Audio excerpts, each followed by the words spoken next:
dans cette vidéo, nous allons parler de 10 questions, 10 bonnes questions que vous devez poser lorsque vous voulez vous lancer dans le domaine de mine, donc dans le secteur minier, et avoir une aventure entrepreneuriale passionnante.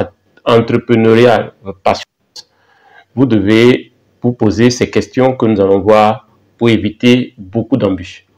Donc, l'idée ici, c'est de mettre toutes les chances de côté en vous posant ces 10 questions que j'ai préparées pour vous. Donc, la première question que j'ai préparée pour vous, c'est que vous devez vous poser si vous voulez vous lancer dans le domaine des mines.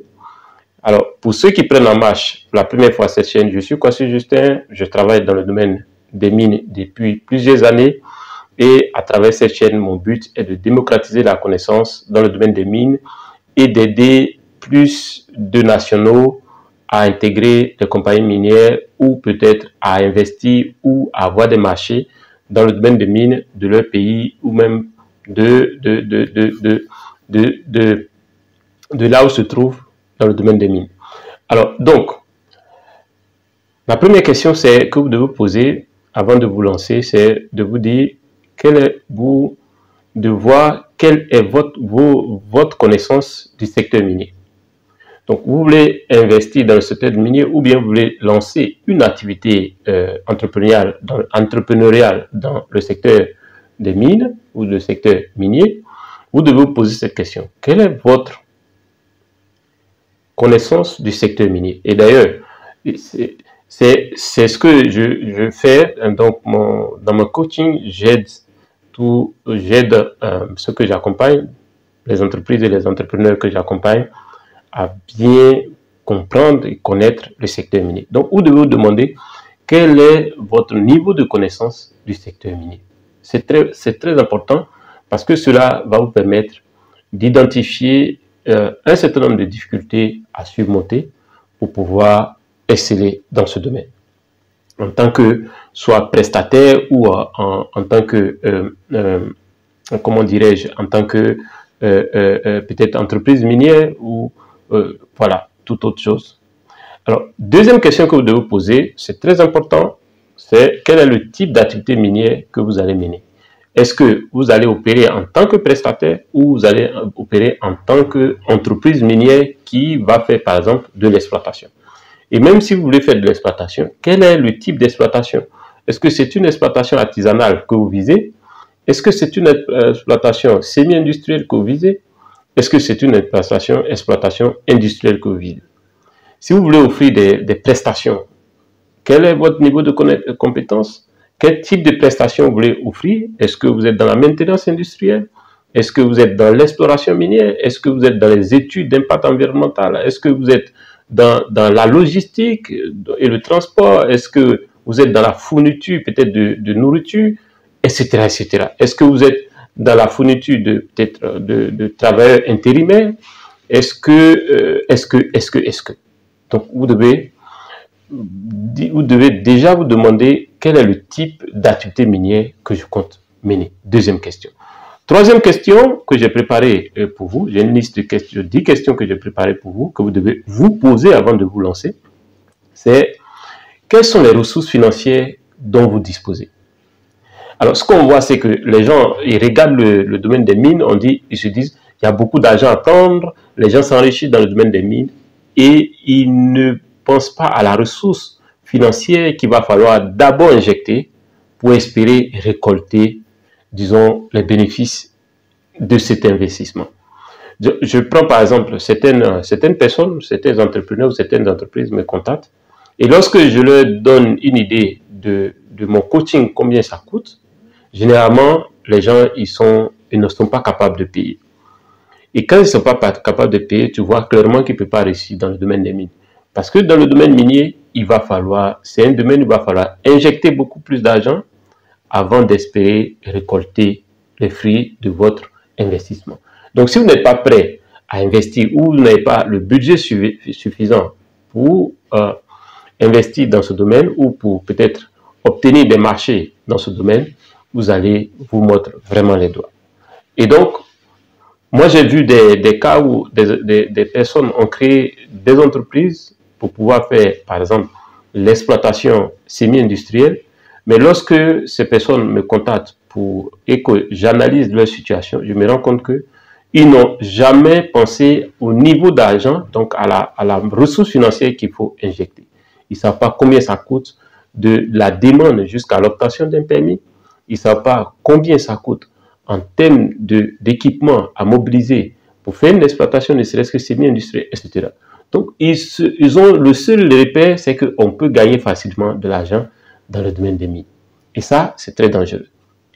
Quatrième question que vous devez vous poser, que j'ai préparée pour vous, c'est quel est votre plan d'affaires? Est-ce que vous avez un plan d'affaires? Si oui, est-ce qu'il est fonctionnel? Est-ce qu'il est opérationnel? Est-ce qu'il est adapté à l'esprit, en disant, au monde du domaine minier? Donc, si vous n'avez pas un plan d'affaires, vous n'avez pas de stratégie, vous n'avez pas d'étude de marché, vous ne comprenez pas les besoins, vous ne savez pas comment faire de la prévision financière, si vous n'avez pas de plan d'affaires, vous allez vous rendre compte que les choses ne sont pas aussi simples que cela. Et pour ça, comme je dis toujours, quand vous n'êtes pas quelqu'un qui maîtrise déjà le secteur, c'est mieux de vous faire accompagner. Quelqu'un qui va vous aider à identifier les problèmes et à anticiper les solutions. Donc, c'est ce que j'offre sous forme de coaching à tous ceux qui me contactent. Mais déjà, pendant qu'on y est, sachez que je ne coach pas tout le monde. Je ne prends pas tout le monde. C'est pour ça que je fais d'abord un entretien préalable avant de pouvoir faire la décision. Je ne prends pas tout le monde parce que je veux travailler avec des gens qui ont envie d'avoir des résultats. Pas des gens qui veulent faire juste du tourisme. Parce que c'est les résultats de mes clients, des personnes que tu coaches, qui va permettre de véritablement établir ma réputation. Donc, je ne coach pas tout le monde. Et mes coachings ont un coût. Si vous n'êtes pas prêt à investir, c'est vraiment pas la peine de me contacter et, excusez-moi du terme, de me perdre le temps. Parce que mes coachings, il y a un coût. Si vous n'êtes pas quelqu'un de structuré, quelqu'un qui va aller loin et qui a un budget, s'il te plaît, contente-toi de mes vidéos et ne me contacte pas. Par contre, si tu es quelqu'un de structuré, quelqu'un qui veut vraiment faire les choses correctement et qui a établi un budget pour ça, nous pouvons discuter. Alors, donc, cinquième question que j'ai préparée pour vous, que vous devez vous poser avant de vous lancer, c'est quelles sont les exigences légales et réglementaires dans le secteur minier? Parce que, regardez, moi, j'ai eu à discuter avec des gens qui étaient en train de faire une demande de permis pour du semi-industriel, mais qui ne savent pas que l'étude d'impact environnemental et social est une exigence réglementaire et légale. Et l'étude d'impact environnemental et social a un coût. Mais ils n'ont jamais intégré ça. Pour eux, on fait une demande de permis, et les gens vont se réunir pour te donner le permis. Non, c'est pas comme ça. C'est pour ça qu'il faut toujours se faire accompagner, pour éviter des surprises désagréables. Donc, il faut connaître par exemple, vous lancez une entreprise de prestation, il faut comprendre les exigences dans le domaine des mines. C'est un domaine hautement, réglementé. Donc, par exemple, vous faites des offres, et dans vos offres, on n'a pas l'impression que vous considérez des questions de safety, donc des questions de santé, sécurité au travail, des questions de développement communautaire, etc. Donc, vous vous contentez juste pour dire, j'offre ce service, j'ai ce service. Les gars, il y a beaucoup de gens qui offrent ce service. Donc, il va plus loin. Celui qui reçoit votre chose, il va regarder quel est, en dehors du service qu'il offre, quels sont les éléments qui rentrent dans notre manière de penser en tant que minier au plan de la sécurité. Parce que les compagnies minières, pour la plupart, sont cotées en bourse. Donc, tout ce que ces compagnies-là font va avoir une répercussion sur les actions que ces compagnies-là ont en bourse. Et donc, veut travailler avec des gens qui ne vont pas faire dégringoler leur action. Peut-être parce que ils ont, par exemple, l'esclavage moderne là, c'est fait travailler les gens d'une certaine manière, c'est interdit sur les sites miniers. Donc, si vous avez une manière dégradante de faire travailler les gens dans votre entreprise, vous ne pouvez pas avoir de marché dans une entreprise minière, c'est impossible. Donc, il faut savoir cela. Sixième question que vous devez vous poser, par exemple, au niveau de la cinquième question en termes d'exigence, par exemple, les réglementations environnementales, il faut les connaître. Les normes en matière de sécurité et de santé-sécurité au travail, il faut les connaître. Mais des gens se contentent de dire, OK, moi, j'ai une entreprise de logistique, je peux fournir tant.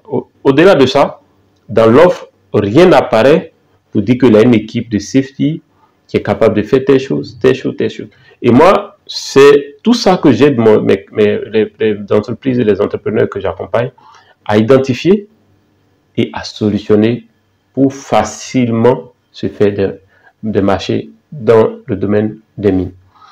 Alors, sixième question, c'est quels sont les risques liés à l'activité minière?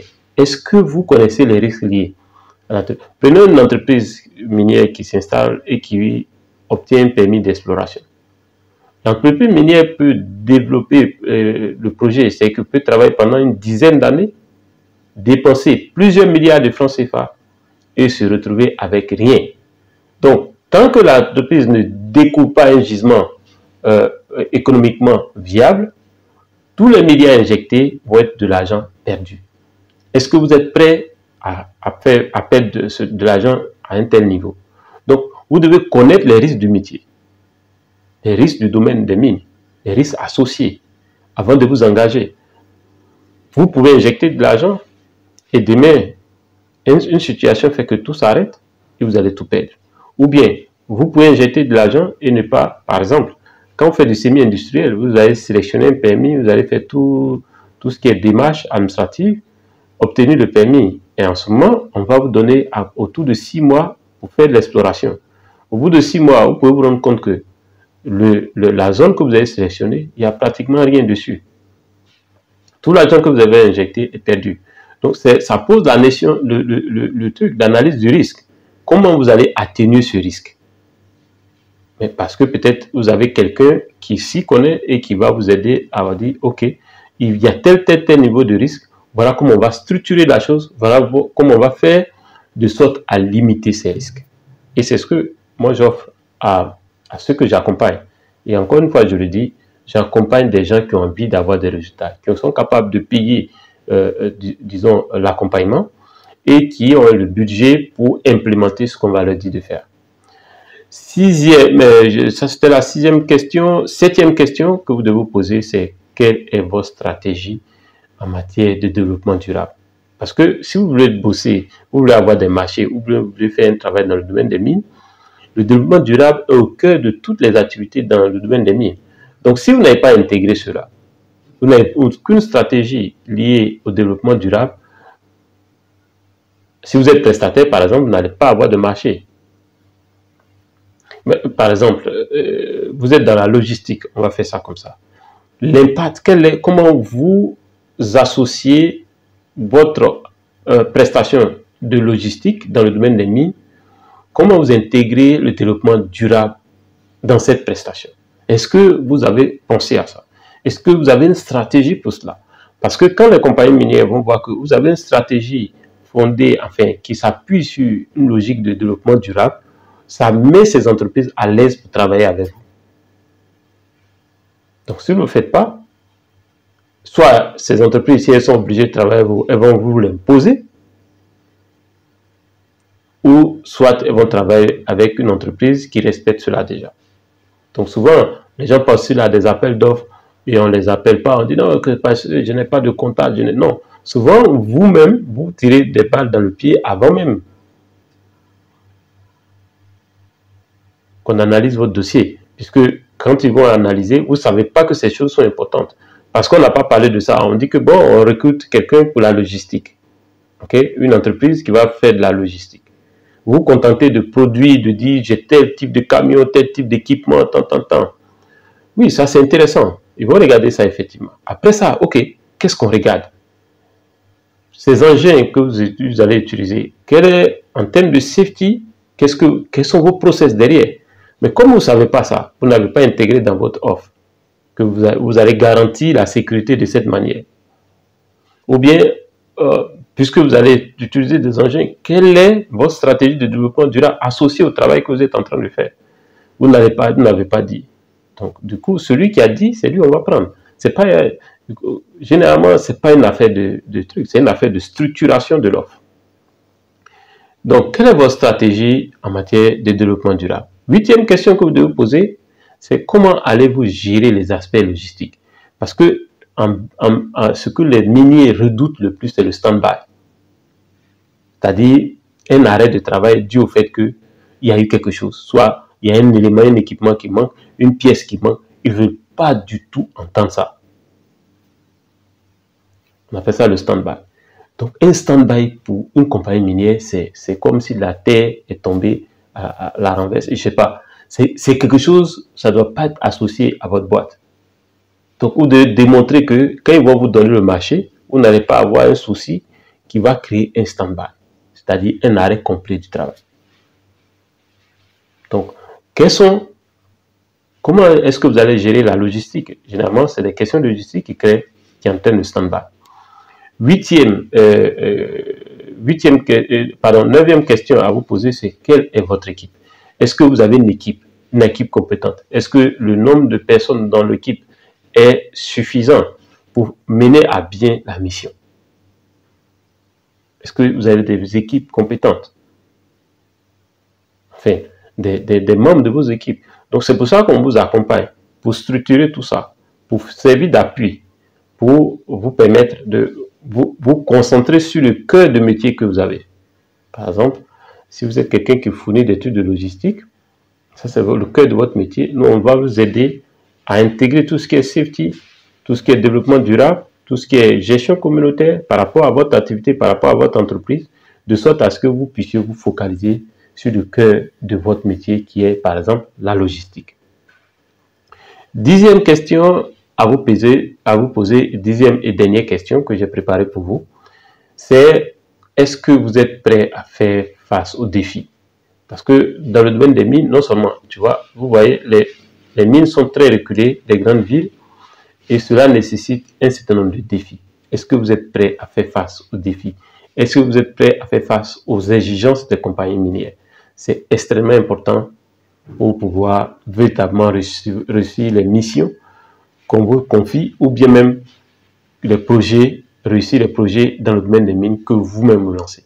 Moi, j'ai été contacté par plusieurs, en tout cas les locaux sont généralement dans le semi-industriel. Mais lorsque tu leur expliques les difficultés, si vous voulez, les challenges, systématiquement, ils sont refroidis. Ils auront tendance à aller chercher un gars à gauche, c'est un petit, quelqu'un qui vient de sortir, qui a fait un BTS et qui n'a jamais fait un site minier. Ils vont l'utiliser et après, ils vont se dire, ça ne marche pas. Non, faites les choses correctement. Soyez prêts à affronter les défis. Si cette vidéo vous a plu, faites-moi un gros like, partagez au maximum. Et si vous avez une entreprise, vous voulez avoir des marchés dans le domaine des mines, vous êtes un prestataire, je suis disponible pour échanger avec vous, pour voir dans quelle mesure je peux vous accompagner. Si vous remplissez mes conditions, comme je l'ai dit, j'ai une série de conditions que je me pose parce que je veux travailler avec des gens sérieux, des gens qui sont capables, qui ont le budget nécessaire pour le faire et des gens qui ont une vision et qui ont un objectif. Encore une fois, vous allez retrouver mon numéro dans la description de cette vidéo, c'est de plus 225 07 59 42 17 05. Donc plus 225 pour ceux qui sont en Côte d'Ivoire et c'est mon numéro WhatsApp. Ou bien je vais mettre le lien dans la description de cette vidéo, un lien, vous cliquez, vous remplissez le formulaire et derrière, on va vous contacter. Vous verrez toutes ces informations dans la description de cette vidéo et si vous êtes intéressé à me contacter, vous pouvez me contacter et on en discute. À la prochaine vidéo.